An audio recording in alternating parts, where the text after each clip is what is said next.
formation avocat, plutôt avocat d'affaires. Je travaille beaucoup sur l'international. Mais je ne suis pas ici à titre professionnel. Je suis ici à titre, disons, missionnaire.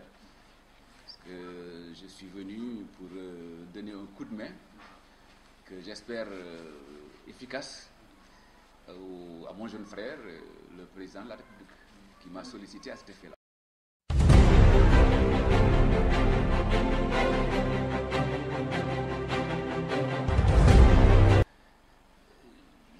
Une grande confiance. Objectivement, pour parler vrai, quand je quittais Dakar avec les échos, ce que je voyais à Dakar et que j'entendais dans les médias, dans les forums, j'avais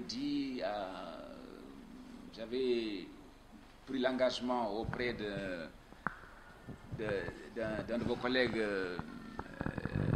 Sérère qui est au soleil en lui disant de toute façon moi je pars mais je ramènerai au minimum 85%. Et sinon, si je ne réussis pas ce pari-là, je te promets que je mangerai du ngourban. Mais j'ai dit ça comme ça, mais je me disais, bon, 80%. Mais aujourd'hui, objectivement, aujourd'hui, d'après ce que j'ai vu, d'après ce qui a été fait, je suis convaincu que les 90% seront atteints. Objectivement, je le pense. Honnêtement, sans aucune fanfaronnade, sans aucun truc, je pense, parce qu'il y avait beaucoup de malentendus. Il y avait des gens qui voulaient sanctionner, mais en oubliant que celui qui était en première ligne, c'était le président de la République. Il y a des gens qui n'étaient pas contents des investitures. Il y a des gens qui n'aimaient pas la tête d'un responsable. Et donc, ils voulaient sanctionner ces gens-là. Et moi, mon séjour ici, j'avais pour mission d'expliquer à ces gens-là qu'attention, il faut réfléchir aux conséquences. Parce que si vous sanctionnez, ne pensez pas que c'est un jeu. Si vous sanctionnez, ça signifie que le président de la République ne pourra pas gouverner. Si vous sanctionnez, ça signifie que les projets que le président a pour vous, il ne pourra pas les réaliser. Et si vous sanctionnez, ça signifie que, parce que si le président n'a pas une majorité à cette élection-là, il ne pourra rien faire sur les 2 années à venir. Et un président qui ne fait rien pendant les 2 ans de son mandat aura des difficultés pour présenter un bilan pour être élu. Et donc, moi, mon propos avait été de dire parfois, il faut réfléchir avant d'agir. Il faut aider celui qui vous aide. Parce qu'au fond, si vous sanctionnez, les premières victimes de votre sanction, c'est vous-même qui serez les premières victimes. Et je crois que les gens ont compris ça.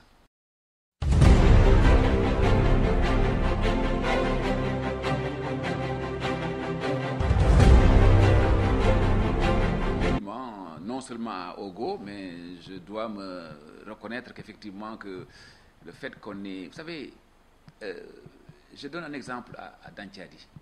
Je suis originaire. On avait, vous savez, chacun a sa famille.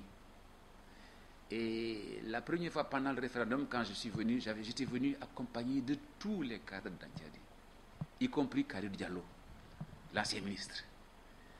Et quand nous avons été un vendredi à la prière, quand on est sorti, tous les vieux ont tenu à nous recevoir à une place publique en disant merci.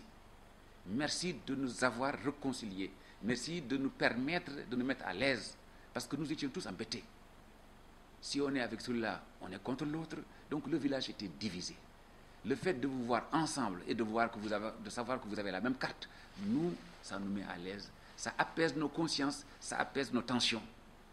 Et donc aujourd'hui, nous savons que nous pouvons vous suivre sans réflexion, sans conséquence. Et ça, c'est ce que j'ai voulu refaire au niveau de la commune. Et Dieu merci, ça a marché. Parce qu'au fond, ce que les gens oublient, c'est qu'il y a beaucoup de gens qui, dans l'ombre, travaillent pour séparer les gens parce que c'est leur fonds de commerce. Ils vivent de ça. Mais au fond, Aboulo, le ministre Aboulo, que je connais, qui est un jeune frère, Amadou Diallo, c'était mon jeune frère. Tous les deux sont tout le temps chez moi. Et je les ai connus, moi, comme étant des amis inséparables. Ils étaient vraiment comme deux larrons en foire. Et le fait que des gens soient passés par séparer ces gens-là, du coup, fait que ça a failli faire péter la commune. Mais les réconcilier n'a pas été difficile pour moi, parce que je connais tous les deux. Je connais le sentiment des uns, je connais le sentiment des autres. Donc il a suffi tout simplement que je les réunisse une fois, quand j'ai compris, au fond, vous savez, la négociation, et ça c'est l'avocat d'affaires qui vous le dit, la négociation a un moment où il faut la poser. Très souvent, il faut attendre que les deux protagonistes soient fatigués. Parce que si vous venez au début, les gens ne vous suivront pas, parce que chacun pense qu'il est le plus fort. Au milieu, il y a encore des doutes, mais chacun pense qu'à un certain niveau, ils sont fatigués. Et au fond, la vérité, il suffit de faire un geste pour que tout le monde suive. Et c'est ce qui est arrivé. Et aujourd'hui, moi, je rends grâce à Dieu, parce que ces deux amis ont retrouvé leur amitié. Et ça, c'est important. Et cette cohésion-là, ce qui a fonctionné à Dantiadi, fonctionne au niveau de la commune. Parce que là également, il y avait des parents de l'autre côté, il y avait des amis de l'autre côté. Les gens étaient séparés. Ceux qui étaient là, quand il fallait suivre le ministre Amadou Aboulo, les autres ne venaient pas. Alors que parfois, dans les mêmes familles, il y avait tantôt des gens qui sont de l'autre côté par lien de parenté, par lien d'amitié. Donc, c'est ce que nous avons réussi à éviter, c'est ce que nous avons réussi à réconcilier, faire en sorte qu'aujourd'hui, c'est pour ça que, et comme on avait fait au niveau de la commune, non, au niveau du département, faire la tournée de tous les dirigeants pour montrer que tous les dirigeants du département sont ensemble, parce qu'il ne suffit pas que nous soyons ensemble. Il faut aussi qu'on fasse voir à la population que nous sommes ensemble. On l'a fait au niveau départemental et au niveau communal, nous l'avons répété une fois que nous avons obtenu effectivement cette réconciliation-là et cette cohésion-là. Et la population a adhéré, la population a vu effectivement qu'ils sont ensemble. Donc, alhamdoulilah, nous sommes tous ensemble maintenant. Donc, la carte sera une.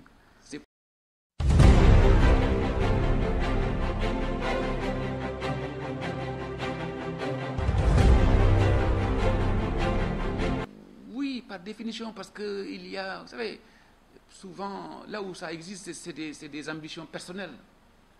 Il y a des gens qui, au fond, disent qu'ils aident le président, mais en fin de compte, qu'ils n'aident pas le président.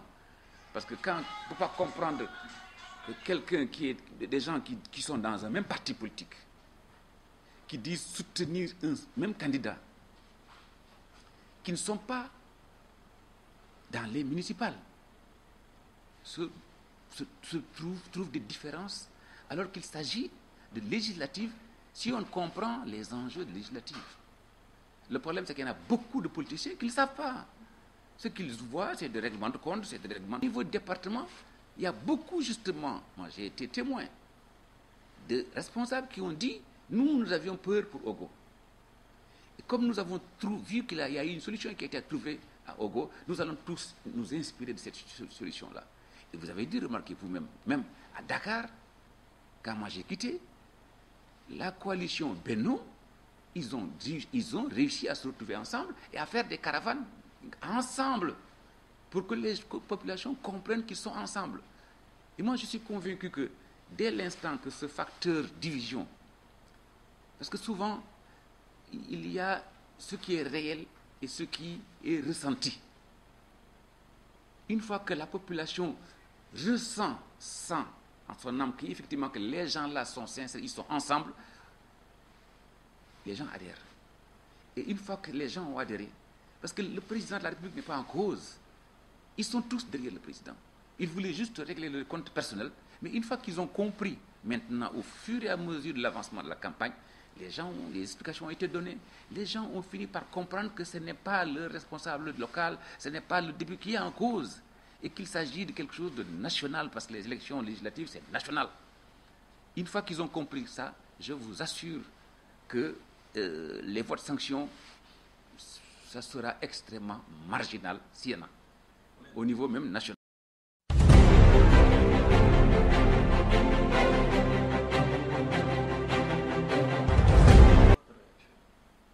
J'applaudis des deux doigts, des deux mains et même des pieds. Mais c'est ce que nous cherchons. Nous cherchons, nous prions Parce que nous, vous savez, ces législatives, c'est presque la première mi-temps des présidentielles. Vous savez, si le président de la République n'obtenait pas un score flatteur au niveau du département, les conclusions de la presse sont déjà, les titres sont déjà prêts. En 2 ans de magistrature, le président a déjà vu sa popularité s'éroder auprès même de ses propres parents. C'est comme ça que ça va être perçu. Et vous savez que ça, ce genre de discours, c'est un discours qui crée le doute.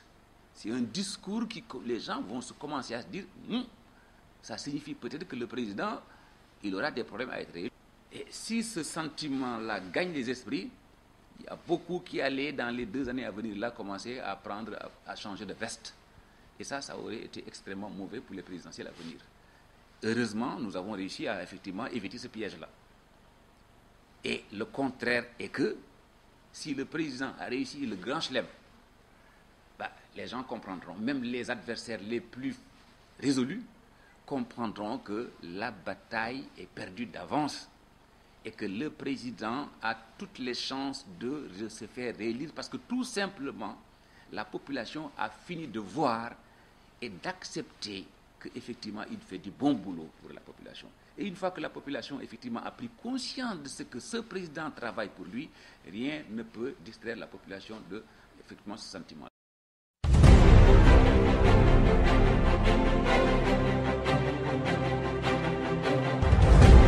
Vous savez, moi, en tant que citoyen, en tant qu'observateur de la vie politique, je pense que le PDS, comme beaucoup d'autres partis, n'existe que par l'existence de son leader. Le PDS à Abdoulaye Wade n'existe pas. Moi, je pense que dans ce pays-là, le seul parti qui a une structure nationale, c'est le PS. Le PS, bien managé, et serait dangereux, mais le PS est avec nous. Donc, la présence d'Abdoulaye Wade, je vous disais tantôt, avant que les avocats que nous sommes des bons comédiens. Et un vieil avocat matiné comme Abdoulaye Wade, qui a en plus, qui également est un orfèvre en matière politique, ne peut être qu'effectivement un chef en matière de comédie. Abdoulaye Wade ne croit même pas un seul instant que sa venue peut changer quoi que ce soit. Abdoulaye Wade est venu pour faire le buzz. Et dans ce domaine-là, reconnaissons à Abdoulaye Wade sa maîtrise de la communication. Abdoulaye Wade, c'est un maître de la communication. Vous savez, la dernière fois qu'il voulait venir à Dakar et qu'il s'est arrangé à rester au Maroc pendant 10 jours, c'était du jeu. Malheureusement, parfois, les pouvoirs tombent dans les pièges d'Abdoulaye Wade. Mais c'est que le pouvoir en ce moment était encore tout nouveau, les gens ne maîtrisaient pas l'art, effectivement, de la contre-offensive.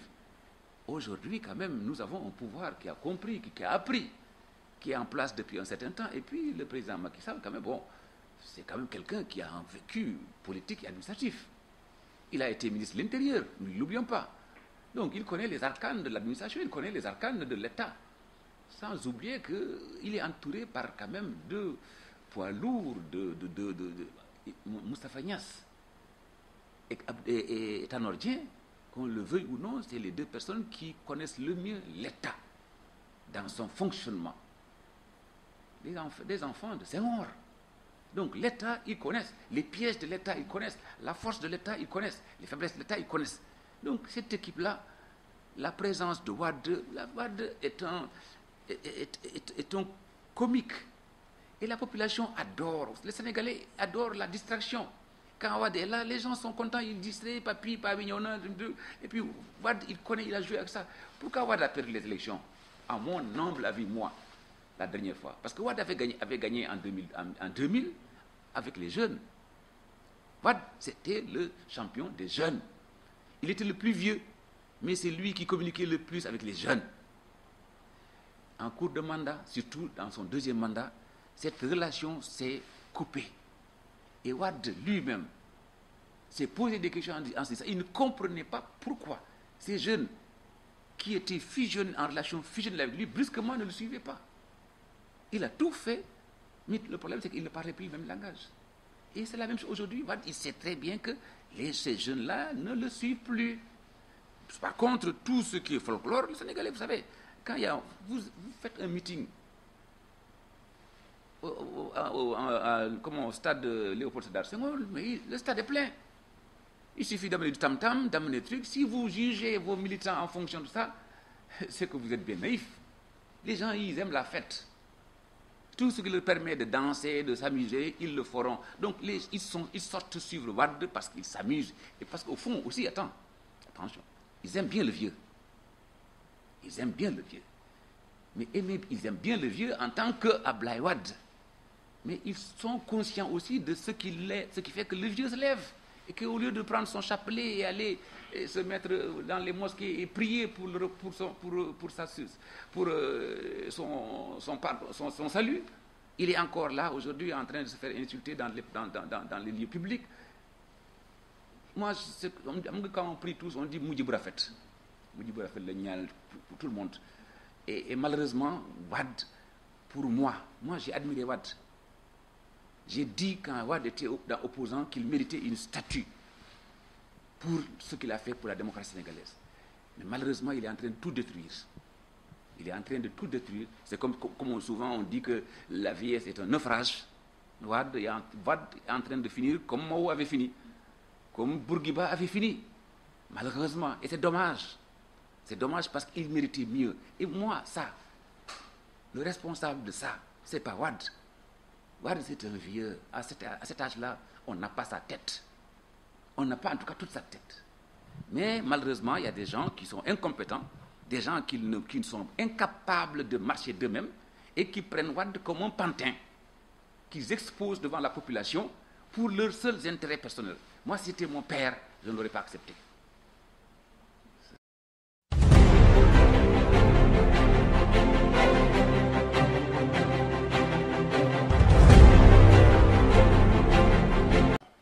Je pense que c'est une erreur politique de la part. Thierno Alassane, c'est un jeune que j'apprécie beaucoup. Sa grande sœur, Fatima Rassal, a été mon stagiaire. Je l'ai gardé comme collaborateur pendant 7 ans. Donc je les connais. Thierno venait tout jeune dans mon cabinet. Donc c'est pour vous dire que j'ai un sentiment profond de respect et d'amitié pour cette famille-là. Thierno a fait une faute politique. Parce que je pense qu'il a oublié dans un premier temps, en tant que ministre, que celui qui est élu, c'est le chef de l'État, c'est le président de la République. C'est lui qui rendra compte à la population. Donc les actions qu'il pose, un ministre n'a pas le droit d'avoir une appréciation personnelle sur, effectivement, la décision du chef de l'État. Si le ministre estime que la décision ne lui plaît pas, ou bien la décision heurte sa conscience, il démissionne. Je crois que c'était un ancien ministre français qui avait dit un ministre, ça ferme sa gueule ou ça démissionne. Il a oublié ça et je pense que c'est la première faute politique qu'il a commise. Et du fait que c'est comme ça qu'il est sorti du gouvernement. Je le regrette parce que c'est un élément extrêmement brillant et extrêmement intègre. Il a commis une deuxième faute politique. Je n'ai jamais fait la guerre et j'en remercie le bon Dieu. Mais tous ceux qui ont été voir des films de guerre ont remarqué qu'en pleine guerre, en pleine bataille, le soldat qui s'arrête, on le fusille. Parce qu'il risque de faire mal. Donc je pense que là, il a commis une erreur. Il n'y avait pas de feu, il n'y avait pas d'urgence. Parce qu'en fin de compte, aujourd'hui, sa démission ne sera interprétée que comme un sentiment de dépit. Et je pense qu'il mérite mieux que ça, Thierno Alassane. Celui que je connais mérite mieux qu'on pense qu'il a juste voulu, comme on dit, donner un coup de pied de l'âne. Ce n'était pas sa nature, ce n'était pas sa philosophie. Je ne sais pas qui l'a conseillé à faire ça, mais celui qui l'a conseillé a eu tout faux. Et je pense qu'il va le regretter. Mais je pense aussi, je suis convaincu que cette démission n'aura aucun effet sur le résultat de la campagne à Thiès. Au contraire, vous savez, en général, si vous regardez les équipes de football, une équipe qui se retrouve parfois avec quelqu'un qui est expulsé dans les dernières 20 minutes, en général, cette équipe-là se retrouve avec une force décuplée. parce qu'ils se disent attention, parce qu'il y a un trou, il y a une défense, donc il faudra multiplier nos efforts. Et je suis convaincu que la démission de Thierno Alassane aura cet effet positif au niveau justement des responsables politiques de Thiès. Donc pour le parti, pour Benno, elle aura plutôt des effets positifs.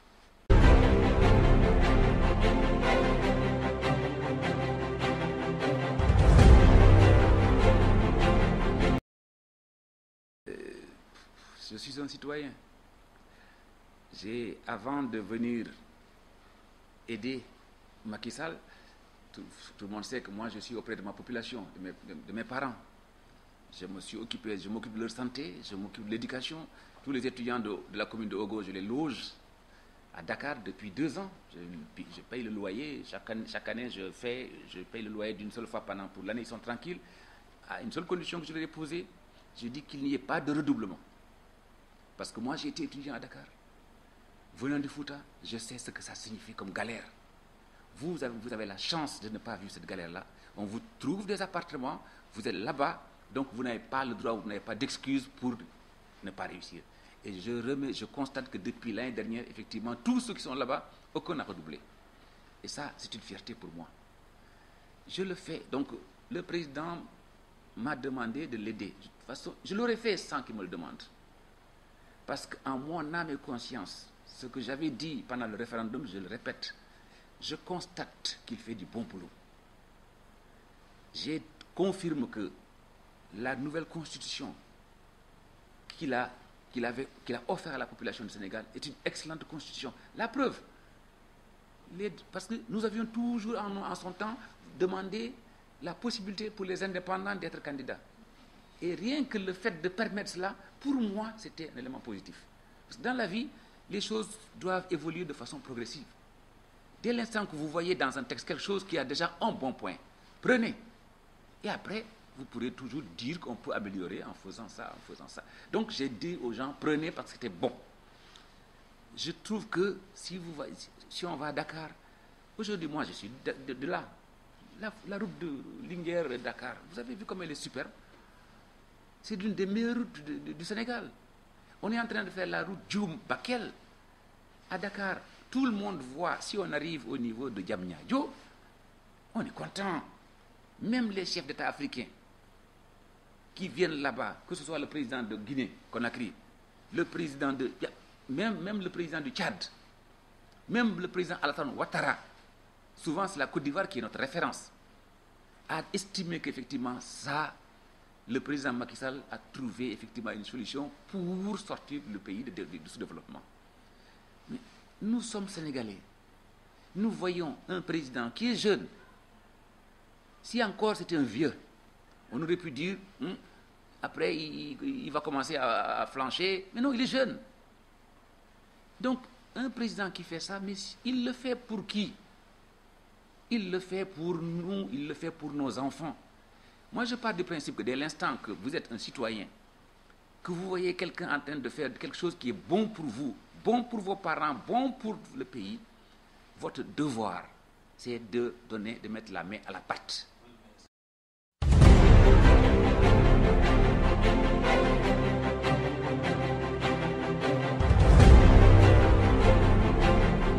Je ne veux pas de portefeuille. Moi, je ne suis pas là pour chercher un portefeuille. Moi, je remercie le bon Dieu. Mon travail m'a permis et me permet de vivre en toute indépendance. Et ça, ils le savent tous. Ce qui fait que ça me permet de garder ma liberté. Moi, je ne suis pas venu pour chercher de l'argent. Je n'ai pas pris 1 franc de Macky. Je n'ai pas pris 1 franc du parti. Au contraire, c'est moi qui ai donné de l'argent à Benno pour qu'il puisse fonctionner dans le département. Et ma campagne, c'est ça. L'intégralité de mes frais, c'est de ma poche personnelle. Ça sort au fond. Si je dis que c'est bon, je pense que normalement les gens de bonne foi doivent comprendre que je ne suis pas mu pour, je ne suis pas là pour le chanter. Parce qu'au fond, j'ai besoin de lui en tant que président. Parce qu'aucune fortune individuelle ne peut prospérer dans un pays mal gouverné. Ça, je le sais. Et pour justement augmenter le développement et la richesse de chacun, d'autant plus qu'on sent comme la main de Dieu. Nous avons vu tout ce qu'on découvre dans les eaux du Sénégal. Le Sénégal, dans quelques années, deviendra l'Eldorado. Mais Lolo, ça c'est quelque chose de superbe. Parce qu'on a toujours dit que les Sénégalais, c'est le cerveau de l'Afrique. Mais ils sont pauvres comme Job. Dieu fait que le cerveau, on l'a conservé, et maintenant, on nous transforme comme Crésus. Mais quand on a la chance, dans cette conjoncture, à la fois économique, à la fois sociale, d'avoir quand même quelqu'un, parce que vous savez, le président Macky Sall, à la différence de beaucoup, il est aussi un ingénieur. Vous savez, l'ingénieur par rapport à l'avocat, nous sommes des théoriciens. Nous sommes les gens du verbe. Et globalement, souvent, quand on a parlé, on pense que c'est fini. Parce qu'au tribunal, c'est comme ça. Quand on plaide un dossier, on a terminé. Le reste, ce n'est pas notre problème. Abdoulaye Wade a fonctionné comme ça. Durant toute sa magistrature, pour lui, il parle de projet, Une fois qu'il a fini, pour lui, c'est fini, c'est fait. Là, cette fois-ci, nous avons un ingénieur. L'ingénieur, vous savez ce que ça signifie. C'est quelqu'un qui peut transformer une idée en réalité matérielle. Et c'est ce qu'il est en train de faire. Et Wade, même le président Wade, lui a reconnu cela. Dans un discours célèbre, je crois que c'était ici à Matam, il a rendu hommage à Macky, qui était en ce temps son premier ministre. Il a dit que c'est lui qui a permis, c'est lui qui va permettre la réalisation de projets que j'avais conçus pour le Sénégal. En quelques années de Premier ministre, il a fait plus que ce que je n'ai fait pendant mon premier mandat. Pourquoi il l'a fait? Parce que tout simplement, il est outillé pour transformer en réalité ce que Wade était. Wade était un excellent concepteur de projets, un excellent chercheur d'argent, ça on le sait. C'est un avocat d'affaires, on sait chercher l'argent, on sait. Mais comment utiliser l'argent? Comment transformer l'argent en bâtiment? Comment transformer l'argent en usine? Comment transformer l'argent en route? Ça, c'est Macky qui est formé pour ça. Évidemment, pour le faire, il a besoin d'avoir des juristes, des techniciens, des philosophes à ses côtés. Parce que le technicien, sans le philosophe ou sans le juriste, aussi, va oublier ce qu'on dit, le social. Il va oublier l'humain. Parce que, voilà. C'est pour ça que j'estime qu'il a une équipe, Macky, il a la chance d'avoir, lui, il est le bâtisseur. Et il a la sagesse de s'entourer de gens qui peuvent effectivement le conseiller. Et moi, c'est dans cette logique que je ne dis pas que j'intègre l'équipe, parce que je suis à la périphérie. Mais que j'ai dit au président que j'étais à sa disposition. S'il avait besoin de moi dans mon domaine de compétence. Mon domaine de compétence, c'est quoi? C'est aller chercher l'argent. C'est ça mon domaine de compétence. C'est aller chercher l'argent dans le monde entier. C'est aller faire du lobbying auprès des sénateurs et des députés américains. Ça, je sais le faire parce que j'ai un carnet d'adresses qui me permet de contacter plein de gens. C'est ça, je dis, s'il y a des problèmes à ce niveau-là, ou bien au niveau de la justice, s'il y a des problèmes au niveau de la relation avec les juges, avec les avocats, Dieu a fait que, m'a donné la chance que je peux appeler n'importe quel juge, qu'il soit premier président ou président de la Cour suprême. Donc, j'ai dit au président que dans ce domaine précis, s'il avait besoin de moi, pas comme ministre ou autre chose, je peux faire du missi-domicile. On peut intervenir. Vous savez, on n'intervient pas que comme ministre ou comme conseiller officiel. On peut intervenir parce qu'on a besoin de vous, on vous demande en toute discrétion d'aller régler ce problème-là aux États-Unis ou en Angleterre ou bien au Sénégal. Ça, je suis outillé pour le faire. Et j'ai dit au président que dans ce domaine-là, s'il y avait des problèmes, j'étais son homme et que j'étais à sa disposition. Voilà pourquoi, et je lui ai promis aussi à cette occasion que je comprenais en tant que juriste les enjeux de ces législatives-là et que je ferai le maximum pour l'aider au niveau du département pour que il puisse obtenir une victoire claire et nette. Ça, j'ai promis. Et j'ai promis également que pour les présidentielles à venir, je m'investirai à 200%. Et ce que j'ai fait pour les législatives, je ferai le double pour les présidentielles. Parce que je veux qu'il soit réélu, parce que je suis conscient de ce que je suis convaincu que s'il est réélu, ça va être une excellente chose pour le pays, donc pour moi. Au fond, il y a même de l'égoïsme dans mon choix. Au fond, je pense à moi, je pense à mes enfants, je pense à vous tous. Et donc, ce n'est pas gratuit. Je ne fais pas ça pour l'homme Macky, en tant que Macky Sall, personne physique. Je le fais pour ce qu'il représente. Je le fais pour ce que j'ai vu de mes propres yeux. Et ce que j'ai vu ici au niveau local, au niveau national, moi je suis toujours à l'international.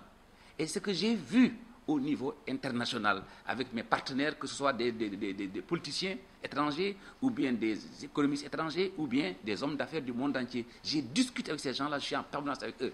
Et je vois et j'entends comment ils apprécient, combien ils apprécient ce qui est en train de se faire au Sénégal.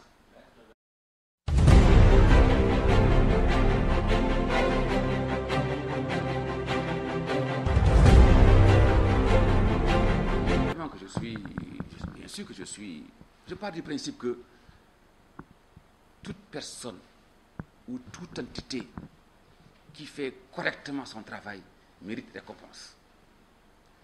Je pense qu'il est temps qu'au Sénégal, on puisse sanctionner positivement et négativement en même temps. Positivement ceux qui font très bien ce qu'ils ont à faire, et négativement ceux qui se plantent dans leur projet parce qu'ils gaspillent les deniers de l'État. Si on réussit à le faire de façon juste, on sortira de l'ornière et nous irons dans un développement extrêmement rapide pour le Sénégal. Ça va surprendre le monde, mais on va y arriver. Qu'on dise, parce que j'étais là quand Farba Ngom parlait, il a dit, j'ai pas voulu, comme beaucoup ont fait, vous réunir pour aller voir le président, pour demander, pour dire au président, nous voulons ça, nous voulons ça, nous voulons ça. Non. Moi, je préfère qu'on montre ce qu'on peut apporter au président. Sur le terrain d'abord.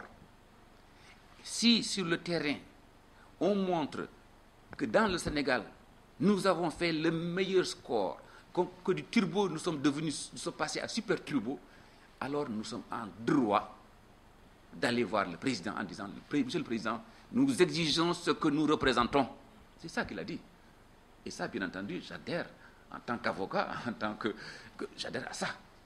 Parce que quelqu'un qui fait du bien, il faut le féliciter. Parce que si on met au même niveau ceux qui font mal et ceux qui sont bien, c'est ça qui a plombé les pays communistes. Parce que celui qui fait bien et celui qui fait mal, tout le monde...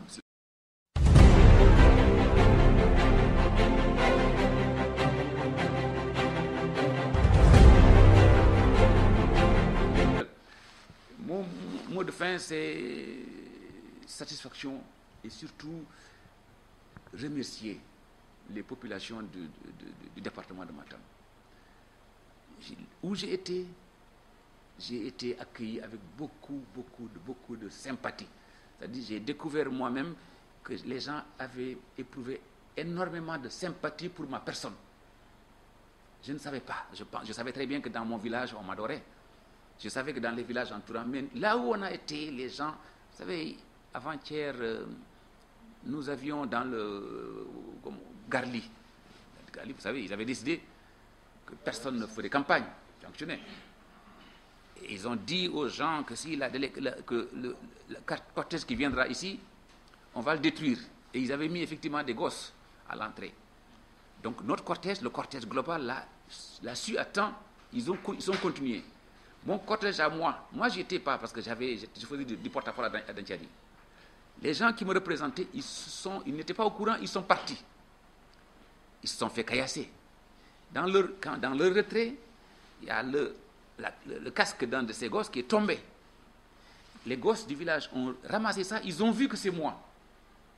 Ils se sont excusés, ils ont dit, oh là là, on a fait une catastrophe. On a caillassé le cortège de Maître Sall. Maître Sall. Au contraire, lui, on voulait l'avoir. On ne voulait rien faire de mal à Maître Sall. Donc, les gens ont pu partir tranquillement comme ça. Et là, le soir, hier, tous les responsables, hommes et femmes, de Garli sont venus me voir ici pour me dire, nous venons vous présenter nos excuses pour ce que les gosses ont fait. Mais je dis, vous êtes excusés, d'autant plus que les gosses eux-mêmes se sont excusés parce qu'ils ont dit, quand ils ont compris que c'était moi, ils se sont excusés, ils se sont retirés. Et ils ont dit, puisque c'est vous, c'est même plus la peine de revenir, nous vous garantissons que Benno, la liste Benno, aura 100% à Garli. Et je vous assure qu'ils le feront.